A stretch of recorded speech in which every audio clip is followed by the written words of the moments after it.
Shalom, family. Shalom. No time for doubt. Day 3 of Consecration. I've been looking at a lot of responses from people on the internet and just people in general. And I understand that because of these times that we're going through, there are a lot of people that are afraid. Okay, and a lot of people are doubting, and they get a little itch on their shoulder and they run into the hospital now, you know. Mm-hmm. I think that we need to be careful, because one thing Yahuwah does not like is a doubter. That's right. He doesn't. He doesn't like a doubter. No. Especially those who, I'm just going to call them religious. A lot of our people are very religious, but when the actual test or the trial comes to your door, then all of a sudden you're doubting the Most High. I mean, I actually saw a video where an Israelite leader was telling people to go out and get vaccinated, and he gave his reasons and all of this different stuff. And this is why religion is just very dangerous, because you put yourself out there barking the Most High's word at people. Yes.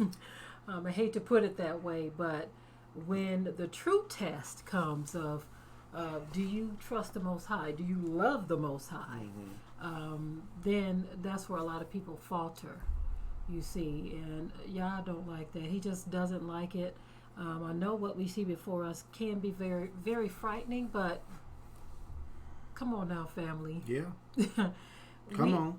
Yeah, we have to understand some things too.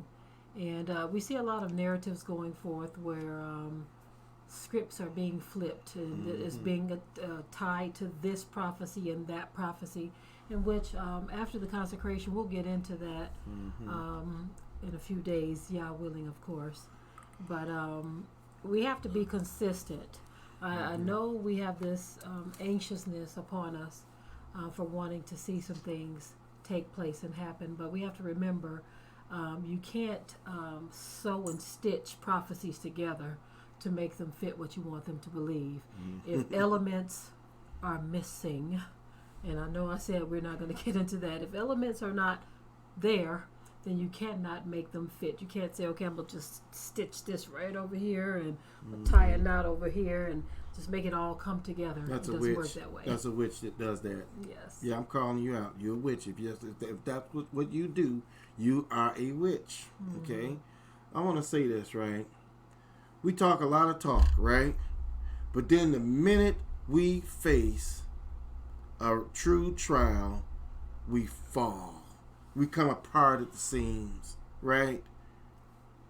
Don't you understand that this is the trying of your faith, right? And we are supposed to stand. The scripture says that his soul won't have any pleasure in us if we draw back, right? He says those that now the just shall live by faith, right? That's the word, you know. But here we are, we doubting. We're doubting so much, and so many people are just totally detached from what's going on. You know, some people love this opportunity to be in because you get to play your video games, you know. But I want to say this here, right? Okay. Understand where we're coming from when we say the things that we're saying, okay? Yah wants us to have faith. And when we don't have faith, it actually angers him.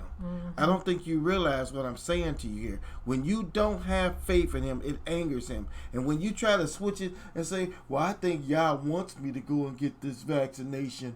I think he wants me to go and do this here and to do that there. I think he wants me to. Then now you done switch things around and you putting something on Yah that ain't true. You understand? Right. And that's what makes a lot of people too turn away. Yes. From the Most High. Whether it doesn't matter what religion you're part of, whether you're a Christian or a Hebrew Israelite. And the reason why I'm saying Hebrew Israelite is because a lot of Hebrew Israelites have different beliefs. And so it has turned into some religion, okay? Now, for those of you who wants to twist words and put words in our mouths, we've said several times that who we are as a people, being descendants of Abraham, Isaac, and Jacob, is not a religion. But this thing that they call Hebrew Israelite has become one, okay? Because nobody in ancient times called themselves this. I'm sorry, they did not. I don't care what you're talking about, transliteration, translation, and it boils down to this. Thousands of years ago, there were no people calling themselves Hebrew Israelites. Okay? Yeah, that's a fact. That's a fact. And you can twist it and bend it and twirl it and flip it upside down if you want. There were no people calling themselves that. And I said that to say this is still another form of religion. Not who we are in the flesh, not who we are descended from, but that terminology is no different than calling yourself a Christian. And at this point, I really don't care if that upsets some people, because right now, religions are being put to the test.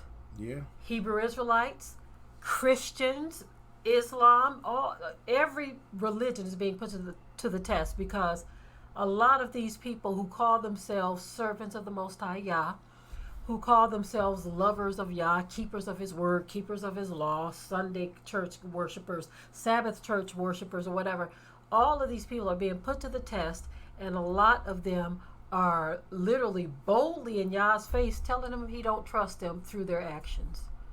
Yeah, now, they may not verbalize it, but through your actions, you are saying, I don't trust you. You know, it's amazing what this message is about. We're doing a 7-day consecration, rededication. But I'm going to just keep it real. If you're reconsecrating or consecrating and rededicating yourself to a religion, then you're just wasting your time. Mm-hmm. We're talking about Yah. You're just wasting your time. Mm-hmm. Okay? This is about, so some of you probably was never actually dedicated to Yah. And was never consecrated unto Yah. And you were consecrated and rededicated and dedicated, should I say, the first time to your religion. Well, now this is the first time for you. This isn't a for you. You need to dedicate your life to Yahushua HaMashiach. Okay? To Yahuwah. You need to dedicate your life to Him. And those of you that have dedicated your life the first time, you need to rededicate your life, because you need to strengthen the things that remain. Okay? And so, understand what we're talking about. Yah is not a religion. You understand me? He is not a religion. Okay? This is a way of life. Okay? And when you're in Yahuwah, when you're in Yahushua HaMashiach, and you're in this walk for real, when you are faced with the trials and tribulations, you stand. It's real to you. It's not a religion to you. You understand? That's why many people, when the time comes and they start beheading folks or whatever, when that time comes and the scripture talks about that, right? A lot of people they gonna right away just give in. Forget that. Oh, that's because that didn't mean nothing to you. It really didn't mean nothing to you. One day Yah is going to put a lot of people to the test. What are you going to do, okay, if they make it mandatory vaccination? That's a good question. What are you going to do? You understand me? And what if it is a chip in the vaccine? I mean, it's some creepy stuff going on. But I'm just saying, in other words, rededicate your life to Yah. Get close to Yah so He can stand up in you, so you will know what direction to go in. You understand me? So you'll have strength to stand to His word as relates to all these things that's coming to pass. Okay? Absolutely. You need to be able to stand, is all I'm saying to you. Okay? Now, there's no telling. We don't know what's going on. We see all of these things going on in the world today with this virus thing and all of this stuff. And it's new. We've never experienced this. I've never experienced this. But I know Yah, right? And I know Yah is going to only allow things that's according to His will to come to pass. And so I can roll with that, right? I can say, okay, well, if this is your will, what next, Yah?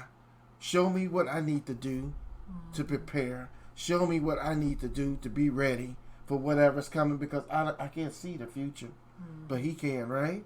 Yeah. And he can reveal to us what the future is so that we can be ready and prepare. Ain't that what this whole thing is about? Ain't that what he said? Watch and pray that you be what? Ready? That you are ready, literally ready. Think about this, right? The 10 virgins. Wasn't they supposed to watch for the bridegroom, right? And they were only to watch, they were to be ready, so when he returns, they would be ready to go back with him, right? So this whole thing has always been a watch, a pray, and a be ready. It's always been that, right?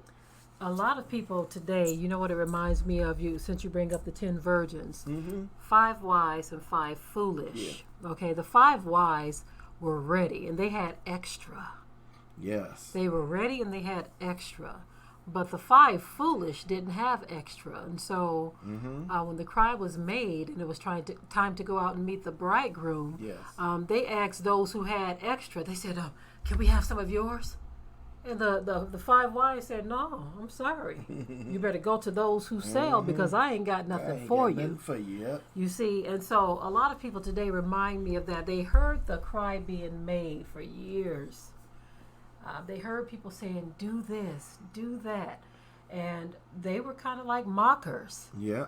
And scorners saying, oh, y'all doing too much. You're doing too much. You don't need all of that. You don't have to do all of that. I mean, we even told you the story of people we know personally who said, what are you raising chickens for? Just go to the store. Yeah. Okay, so now there are no chickens in the store. So, of course, that's not the case in every area.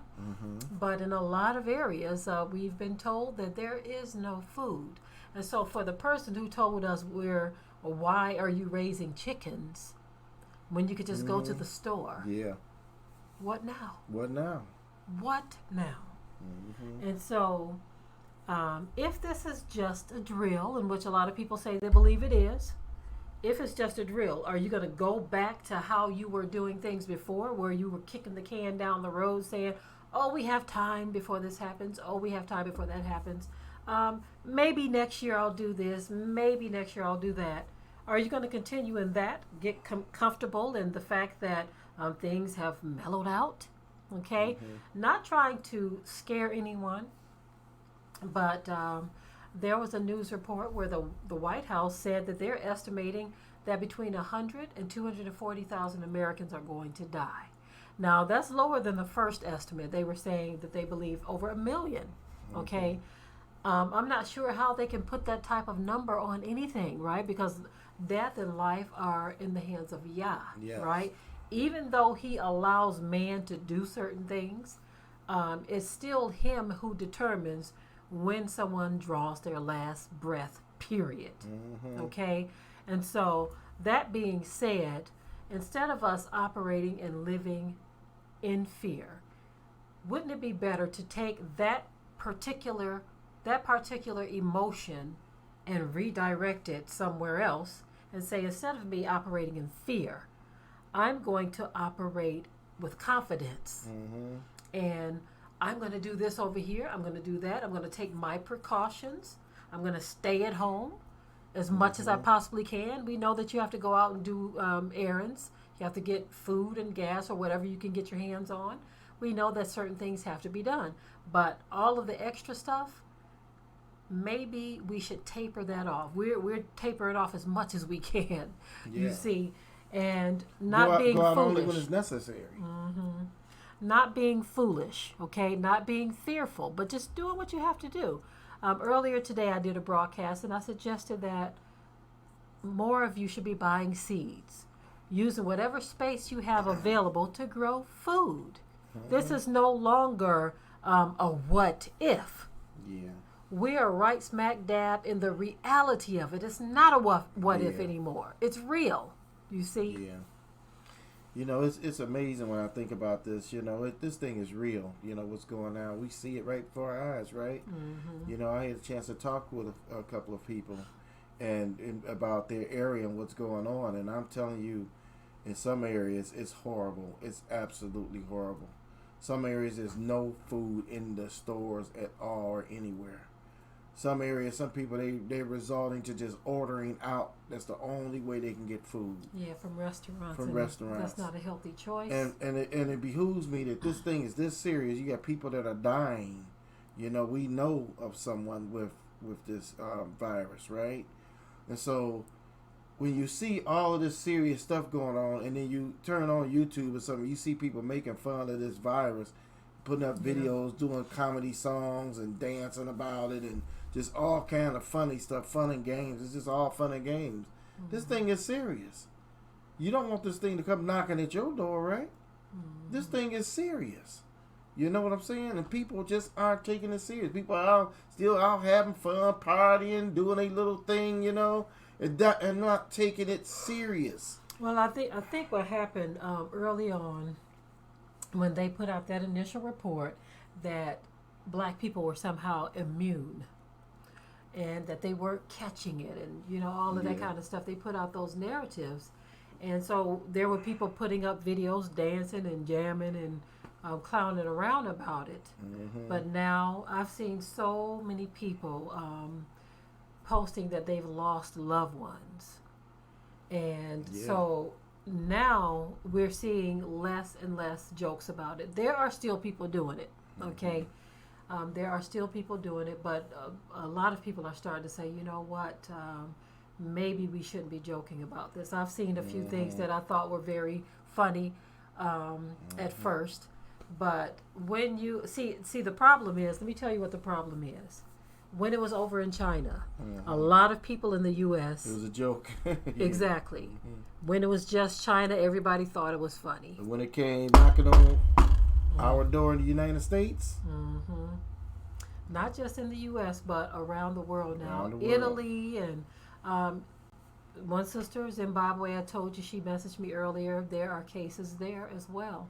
And she said the same thing, that people there thought this was fun and games. And they were just not taking it serious at all. Right. And so now that it's no longer in China, but it is knocking on other people's door as well, now the joking about this are starting to taper off. And I don't see anyone even sharing this stuff anymore.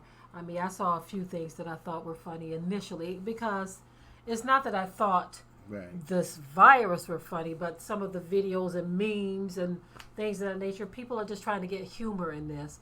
And some people are just trying to laugh it off to keep from crying. But in those moments, they thought they were untouchable.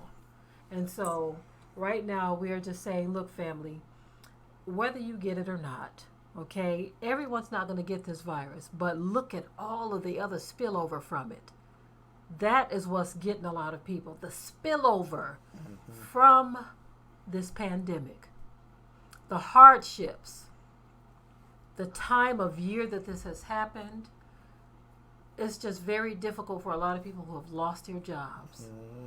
And so it's something to think about before you kid and joke and lay this off to the side. We're past that now. You can't afford to do that now. Got to think about some very serious things. One person told me, he said, people are panicking so bad in this one area. He said they're panicking so bad they're flooding the hospital. The hospital can't even take people that's really sick with the disease. They can't even take them in because the hospital's just flooded with people. So everybody's just running there, and you just, you know, and they sending people home now, telling them you got to go home, you know. Well, let me explain something to you right now. It's amazing when I think about the prophecy when Yahuwah said that when these times come, you know, with indignation, not saying that this is Yah's wrath being poured out. We still don't know. There's a lot more got to happen. This if this is a part of His wrath, then this is just the tip of the iceberg. It's just the tip. I'm telling you now. So what I want you to understand is when He said, "Go in your chambers and close the door," right? Until His indignation pass. Well, I want you to ask yourself this one question right now. I want you to think about what I'm about to say to you. When Moses gave the message to Aaron and told Aaron, tell all the people of Israel to get the blood of a lamb and put the blood of that lamb over your doors and over your windows or whatever, right? And death will pass by you. Now, can you imagine somebody in those days saying, "Oh yeah, I heard Moses and Joshua and Aaron said do that, but you know what, man? I want to hang out tonight." What if they didn't take him serious, right? I want to hang out tonight. I want to go do this. I want to go do that, right? And they out there having fun as usual, and what comes knocking on their door is death. So it's amazing when I look at them telling folk to quarantine yourself. It's almost like the word. So they say go in your chambers and close your door. Wow. So in other words, don't go out as much. Unless you have to go out for food, you have to go out for something. I understand the things you have to go out for, but all this playing around out there, you need to chill with that. Let this thing blow over. It may just blow over, or whatever y'all plans on doing with this, I don't know. But we need to just say, okay, Father, y'all, I'm taking this thing serious. Because people are dying. That's why you should take it serious, right? Exactly. And that's why we wanted to do this rededication thing. Or, and like Watchman said early on, some of you need to dedicate your life to Yah for the first time, because in that you can hear his voice, because you'll use this time to seek him instead of wasting your time worrying about what's going on in the world. This is what our first message in this consecration was: walk by faith and not by sight. Okay, so instead of getting fearful about all of this, why not just take this time and seek a word from Yah? Yes, absolutely. Ask the Most High to speak to you and show you what your next move is. That's why his word says, in all thy ways acknowledge him and he will direct your path. He will direct your path. And so that's what we ought to be doing right now, acknowledging Yah. A lot of people are going to continue in their folly. I mentioned this early in the video that I did. Some people are going to continue in their folly. They're not going to take anything serious. They're going to keep arguing about this and that and debating about this and that because they have no real connection to Yah. And so they get more energy out of arguing, fussing, and fighting and debating all of the time. But they don't put that same amount of energy into prayer, into consecration, into crying out to Yah, into seeking Yah. They don't put that same amount of effort and concentration on that. And so it kind of plays out in their day-to-day dealings with others. And so this is a moment to free our minds from all of that and concentrate on our consecration and our dedication to Yah. Hearing his voice, praying, singing. If you get up in the morning, you take a walk and have a talk with the Most High Yah. Yes, absolutely. Yes. Consecrate your life to him. Being consecrated, I tell you, it's this walk has been so good to me in my life. I'm so thankful that I found Yah. He has been truly good to me, and he have taught me how to meditate. He taught me how to spend time with him and how to consecrate myself. He taught me how to dedicate my life to him. I owe everything to Yah. Everything I owe to him. Without him, I am nothing. Exactly. You understand? And so being this way and understanding this and being in this position, I'm so thankful. I'm so thankful. And I hate it when I look back sometimes. I say, man, I've kind of, how we talked about spiritual maintenance. You got to keep that spiritual maintenance up. You really do, because you look back, you say, oh man, wait a minute, like in the oil, you need an oil change. You go check your oil black. You say, whoa, wait a minute, I got to get an oil change, right? You know what I'm saying? You go to run your windshield wipers and nothing is squirting out. Oh man, I need some windshield washer fluid. Let me get some in the truck here, It's spiritual maintenance. You may look at your life and say, whoa, you know what? I was much more spiritual back here at this point in my life than I am now. What was I doing then? Okay, let me do some of those things I used to do so I can get that spiritual connection that I used to have. You understand me? It's all about rededicating your life. And some of you might not have gone down in anything. You may be right where you were, but now it's time for you to go up a little higher, right? Fortify. Yeah, so let's do that then. Let's go up a little higher then. Let's get a little closer. Let's draw a little closer to Yah, right? Hallelujah. I'm all for that. Hallelujah. There was one brother, when I did a broadcast earlier today, he said that he's been keeping a journal of this consecration. And so I think that's an excellent idea. Even the things that you need to strengthen or fortify, you just want to say, okay, I have some issues right here. And so, Abba, I want you to help me with this right here. Yes. My attitude is not that great. I get angry too quickly.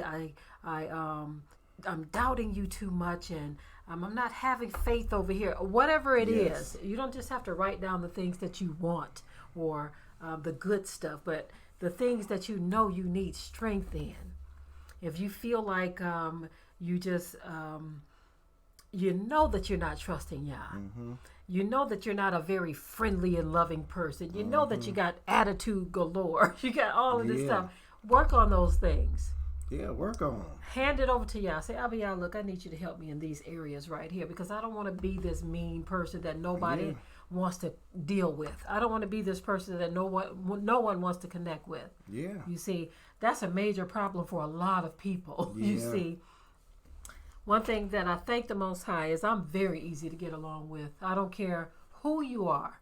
I'm a very easy to get along with person. And I like that, but I'm not a pushover anymore. I used to be. That was a problem that I had. And the Most High delivered me from that. He delivered me from being a pushover, but I'm still a very easy to get along with person.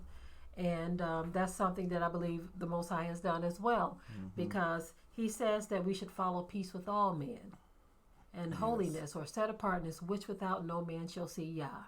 You see. And so regardless of what the situation is, how big or how small you may think they are, hand those things over to Yah during this time. And even after this time, if you feel like you're slipping back from something, you feel like that same mean person is starting to resurface, then go back to the drawing board. You don't just have to end it at 7 days. That's right. But this is a work in progress constantly. If you feel yourself slipping back, get back up on the saddle. That's right. Get back up on the saddle. You know, it's amazing. You know, like my wife was saying, you should really look at yourself really closely. And let me tell you something. I know some of us really think about how perfect you are. But even if you think that you have no faults, no imperfections, you should say, well, yeah, can you show me? And I guarantee you he will. He'll have something. He'll have something. He'll come up with a few things. Yeah. You know. He sure will. So just let him show you then. If you can't see anything, then let him show you, you know. And when he show you those things, then you need to say, okay, I need to tighten up on this. I need to get away from this. I need to do this. I need to do that. Just do it, you know. I tell you, it's a wonderful thing to know the Most High and to be close to him and to seek him. And so I urge everyone to do that. Just do it. Draw nigh to him. Get close to him. You know, rededicate or dedicate. Consecrate yourself to Yah. Okay? And don't let all this stuff you see shake your faith. Okay? That's right. Don't doubt, right? We're seeing a lot, like we said before, we see a lot of people doubting. I mean, a lot of people's faith is just wavering over this. Especially. This ain't you can't even find this one really in the scriptures what's going on now. I mean, as far as a plague-like, flu-like, the scripture talks about plagues, but the plagues that it names are more like natural disasters. You know what I'm saying? And so I'm here to tell you right now, if this is shaking you, then you need to read Revelations. You need to read Matthew and Luke and some of those prophecy scriptures that talk about what's going to happen in the last days. That's why you got to strengthen yourself in faith. That's why you got to get close. Yeah, if this is shaking you, you ain't seen nothing yet. You ain't seen nothing yet. The things the scripture talks about are going to happen. This is why I said men's hearts are failing them for fear. Yeah. We have to understand something to all of you religious black folk. I'm going to say you religious black folk. Because of certain information we found out, there was this puffing up of pride in identity. Yeah. A lot of Israelites have this identity pride, and the Most High just don't like that kind of stuff. He said if he be lifted up, he'll draw all men unto him. But because of this religious lifting up of self, now that it's, and we already said this, but now that the Most High is allowing even so-called black people, go figure, black people are dying too. Ain't that something? Ain't that something? Like I said before in another video, we're talking about this and so excited that at first you thought that black people were immune, but what about all of the other things that were taking our people out? All of the other sicknesses that were killing our loved ones. What about all of that stuff? And so you got to be very careful when you have cultural pride. The Most High don't expect us to have that. He wants us to have our faith and trust in him, not in who you are. Yeah. Because it was a bunch of Israelites busted hell wide open. Remember when he opened up the ground and it swallowed them up? Yep, sure did. A bunch of black folks got busted hell wide open. Yeah. And so cut out the cultural pride. Put your faith and trust in Yah, not in you. Not in you. That's right. Well, family, I hope that you continue on this 7-day consecration. I hope you continue to read your word and get in the word and study and meditate and just give your mind to Yah. This is an opportunity. I mean, you can't go out anyway, right? So spend time reading. Read your books and get in the word, and just meditate. Pray. That's right. Absolutely. Some of you are getting out in the garden, and I'm so happy to hear that. Yes. Even when you're out in the garden, pray. And meditate. If this thing ends and it goes away, stay in the garden. Stay in that garden. Stay in that prayer room. Stay in that meditation. Okay? That's right. We love you, family. Yes, we do. And we thank you all for joining us.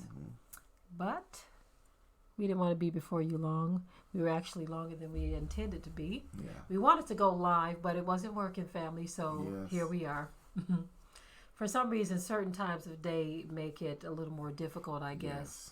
So it depends on what's happening. I was able to go live earlier, but not tonight. So anyway, we love you all, and thank you for joining us. Yes, absolutely. Shalom, family. Shalom.